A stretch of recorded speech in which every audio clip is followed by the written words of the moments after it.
ඉතින් අංකල් එහෙම වැඩසටහනකට යනකොට ලෑස්ති වෙලා යන්නේ නැද්ද?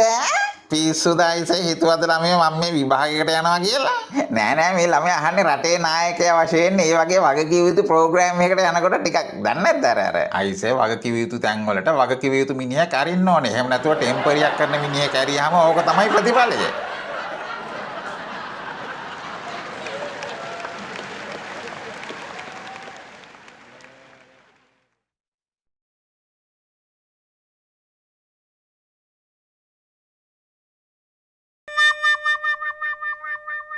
තාත්ති අපේ ටීචර් කිව්වා මේ මොකද්ද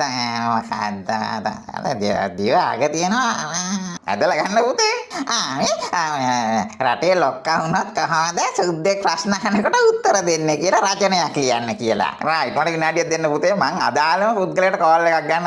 රින්ග්සන. හෙලෝ. කොටුඩ here? yes කොටුඩ. මේ මගේ පුතාට ඕනලු සුද්දෙක් අහන ප්‍රශ්න වලට උත්තර දෙන හැටි ඉගෙන ගන්න. හරි ලේසි කොටුඩ. අංකල් මට කියන්න අමාරු ප්‍රශ්නයක් අහුවොත් මොකද කරන්නේ? ඉතින් අර සුද්දා මගෙන් අමාරු ප්‍රශ්න කීයක් අහුවද අයිසේ? කීයක් අහුවද? අහපු ඔක්කොම ප්‍රශ්න අමාරු ප්‍රශ්න තමයි අයිසේ. එහෙමද?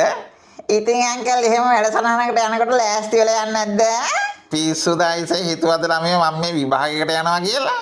නෑ මේ ළමයා අහන්නේ රටේ නායකයා වශයෙන් මේ වගේ වගකිව යුතු ප්‍රෝග්‍රෑම් එකකට යනකොට ටිකක් දන්නේ නැද්ද අර අයිසේ වගකිව යුතු තැන් වලට වගකිව යුතු මිනිහෙක් අරින්න ඕනේ. එහෙම නැතුව ටෙම්පරියක් කරන මිනිහෙක් ඇරියාම ඕක තමයි ප්‍රතිඵලය.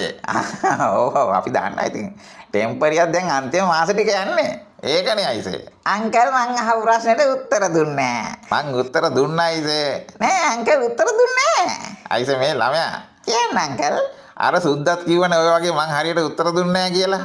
අංකල් ඉතින් සුද්දට හරියට උත්තර දෙයි. ඉතින් මං වගේ පොඩි එකෙක් අහන ප්‍රශ්න වගේ අරනකොට හරි අහනවා අයිසේ ප්‍රශ්නේ ආයිත් කෙටියෙන් අහනවා කෙටියෙන්. මං අහන්නේ අංකල් අමාරු ප්‍රශ්නයක් ඇහුවොත් මොකද කරන්නේ? ඒ කියන්නේ අපි හිතමු ප්‍රශ්නෙට උත්තරේ ඔයා දන්නේ නැහැ කියලා. අයිය අර සුද්දා මගෙන් ඇහුවේ අයිසේ පාස්කු ප්‍රහාර හොයන්න අන්තර්ජාතික පරීක්ෂණයක් තියනවාද කියලා. ඉතින් සුද්දා එහෙම අහන්නේ නැත්තේ ඔයා ස්කොට්ලන්ඩ් යාඩ් උනත් ගේන්න කැමතියි කියපු බුවා කියලා දන්න හින්දා.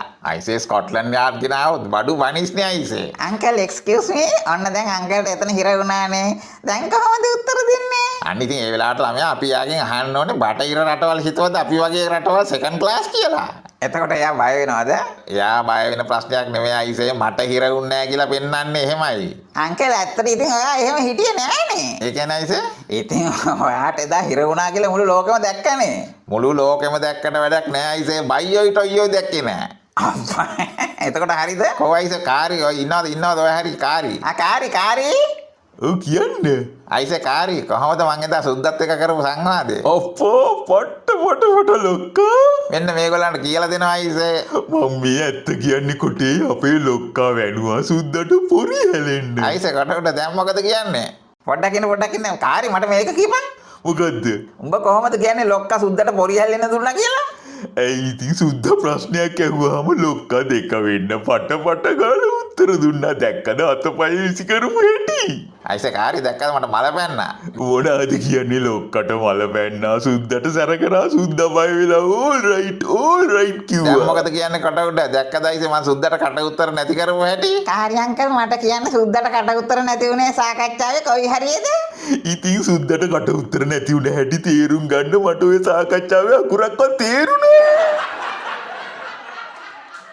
අයිසේ කොටකට දැක්කද බයියන්ගේ ටොයියන්ගේ තියෙන වටිනාකම? අපට සිරියා හරි ලොකු තැන සඳ.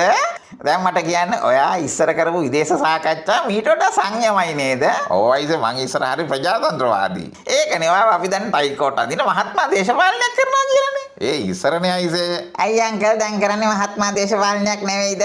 මහත්මා දේශපාලනයක් කරන්නේ කොහොමද ළමයා? මම මේ ටෙම්පරිය කරන්නේ හොර නඩයක් ආරක්ෂා කරන්නනේ. හරි කොටිම කිව්වොත් ඇයි ඔයාට මෙහෙම උනේ? අයිසේ දැන් මං ඇසුරු කරන්නේ කාවද? කරුණාකල ජොනියා. එතකොට පුත්තලේ පුබු, ඊළඟට අම්පාර විමලේ, ඊළඟට බදුල්ලේ වඩයා. ඒ කියන්නේ අංකල් ඔයාට තියෙන ඒගොල්ලන්ගේ ආభాෂද? අයිසේ ළමයා ඇත්තම කිව්වොත් මට ඔය මොකෙක්ගෙන්වත් ආభాෂයක් ඕනේ නෑ. මොකද්ද ඒ කතාව? ඔය ළමයා ඉපදිලත් නෑ අයිසේ. මගේ නියම චරිතය එළියට එන්නේ දැන් නෙවෙයි මීට දශක ගානකට ඉස්සර. ඒ කියන්නේ කොට උඩ මේ ළමයා දන්නේ නැත්නම් කියලා දෙනවා අයිසේ. මොනවාද? මීට අවුරුදු 35කට ඉස්සර මං බටලන්දේ කොල්ලෙක්. දාන්න, ෂෙයා කරන්න.